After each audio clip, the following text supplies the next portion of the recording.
इस वीडियो में हम ये डिस्कस करने वाले हैं कि यूक्रोमेटिन क्या होता है और हेट्रोक्रोमेटिन क्या होता है। देखिए, क्रोमेटिन क्रोमोसोम ही है, लेकिन हम क्रोमेटिन वर्ड तब यूज़ करते हैं जब क्रोमोसोम फुली कंडेंस्ड नहीं है, लूज फॉर्म में है, या उनके पैकेजिंग जो है वो पैकेजिंग का मतलब है कि डीएनए प्रोटीन्स के साथ कितनी डेंसली पैक हो रखा है, या लूजली पैक है या डेंसली पैक्ड है। तो बेसिक आइडिया ये है कि अगर लूजली पैक्ड है तो वो पार्ट क्रोमोसोम का कहलाता है यूक्रोमेटिन। अगर डेंसली पैक्ड है, क्रोमोसोम एक छोटे से क्षेत्र में प्रोटीन के ऊपर बहुत सारा डीएनए अटैच्ड हो गया है, तो उसको हम बोलते हैं हीट्रोक्रोमेटिन।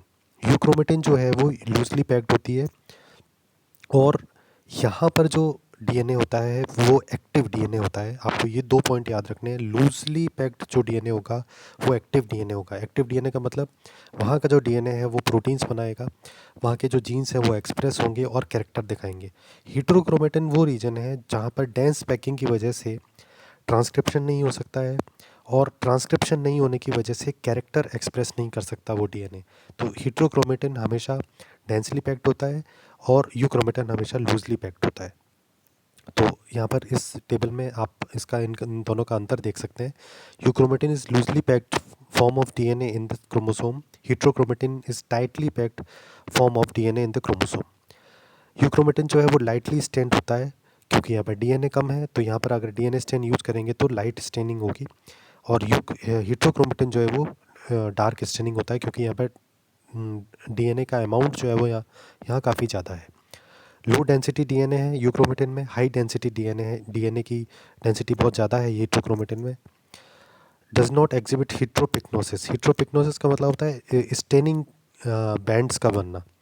एक कहीं पर डार्क बैंड बन रहा है, कहीं पर स्मॉल लाइट बैंड बन रहा है।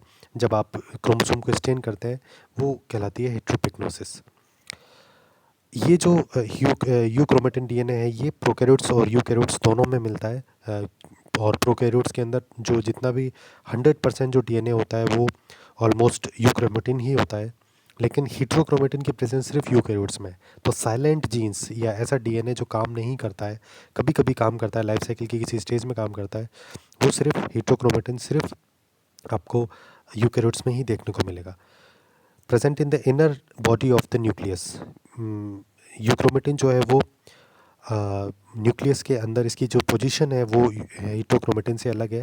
न्यूक्लियस के अंदर डीप में मिलता है, जहाँ पर ट्रांसक्रिप्शन फैक्टर्स या आरएनए पॉलीमरेज ट्रांसक्रिप्शन की मशीनरी आसानी से अवेलेबल होती है। और हीट्रोक्रोमेटिन जो होता है वो न्यूक्लियर मेम्ब्रेन के पास मिलता है, न्यूक्लियस की पेरीफेरी की तरफ मिलता है, और इनएक्टिव फॉर्म में होता है। ये जनरली एक्टिव है यूक्रोमेटिन, और ये जनरली इनएक्टिव है, ये मैंने आपको पहले बता दिया है। Euchromatin DNA is affected by genetical process variating the alleles. ये जेनेटिक प्रोसेस से प्रभावित होता है, और ये जो है हीट्रोक्रोमेटिन जो है ये अनचेंज्ड रहता है, ये साइलेंट डीएनए है। Euchromatin contains transcriptionally active regions. तो एक्टिविटी जो है वो आपको याद रखनी है, यूक्रोमेटिन से रिलेटेड है, और इनएक्टिविटी जो है वो हीट्रोक्रोमेटिन से रिलेटेड है। अर्ली रेप्लिकेटिव का मतलब है इन रीजन्स पर डीएनए जो जहाँ जो डीएनए होता है उसका रेप्लिकेशन पहले होता है, और डीएनए रेप्लिकेट हीट्रोक्रोमेटिन वाला भी करता है, लेकिन उसका रेप्लिकेशन यूक्रोमेटिन वाले डीएनए से बाद में होता है।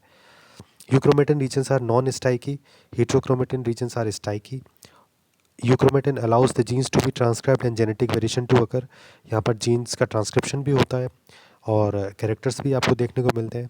और हीट्रोक्रोमेटिन क्या है, maintains the structural integrity of genome. Structural integrity building material जैसा डीएनए मान सकते हैं, लेकिन ऐसा नहीं है। इसके जीन्स भी एक्सप्रेस होते हैं, अलग परिस्थितियों में एक्सप्रेस होते हैं, वो आगे चल के अपन बात करेंगे। Of the genome and allows the regulation of gene expression. Gene expression के रेगुलेशन को कंट्रोल करना इसका काम है। तो यूक्रोमेटिन और यूक्रोमेटिन और हीट्रोक्रोमेटिन का ये डिफरेंस जो है ये काफ़ी प्रोमिनेंट तरीके से पूछा जाता है, एग्ज़ाम में कई बार पूछा गया है। तो इसको आप अच्छे से लर्न करें। नेक्स्ट वीडियो में अपन आगे बात करेंगे। Thank you.